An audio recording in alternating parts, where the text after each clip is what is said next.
Air blast circuit બ્રેકરના ફાયદા જણાવો.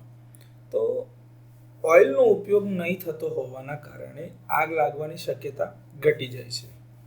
જ્યારે આગ પ્રોડક્ટ્સ ઓઇલ સર્કિટ બ્રેકરમાં હોય ત્યારે તે ઓઇલમાં જ રહે છે અને એને દૂષિત એટલે કે ખરાબ કરે છે, કન્ટામિનેટ કરે છે.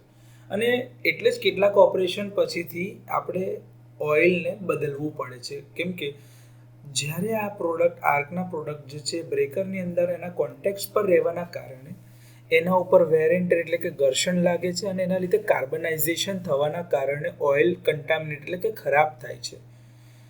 ઓઇલ સર્કિટ બ્રેકરમાં આર્કને સમન કરવા માટે જરૂરી ઉર્જા ઓઇલમાંથી લેવામાં આવે છે, જ્યારે એર બ્લાસ્ટ પ્રકારના સર્કિટ બ્રેકરમાં તે હવામાંથી જ લેવામાં આવે છે. આર્કિંગનો સમય ઓછો છે એ તે સંપર્કો બંધ થવાનું એટલે કે એના ઉપર જે કાર્બનાઇઝેશન થવાનું છે એ પ્રમાણ ઓછું હોય છે. આર્કની એનર્જી ઓછી હોય છે, તેથી આ પ્રકારના સર્કિટ બ્રેકરનો ઉપયોગ જ્યાં બ્રેકરની વારંવાર કામગીરી જરૂરી હોય છે ત્યાં થાય છે અને આ બ્રેકર ઓછા વોલ્ટેજ પર એટલે કે મીડિયમ સાઇઝમાં ડિસ્ટ્રીબ્યુશન સાઇઝના સબસ્ટેશનોમાં વધારે વાપરવામાં આવે છે.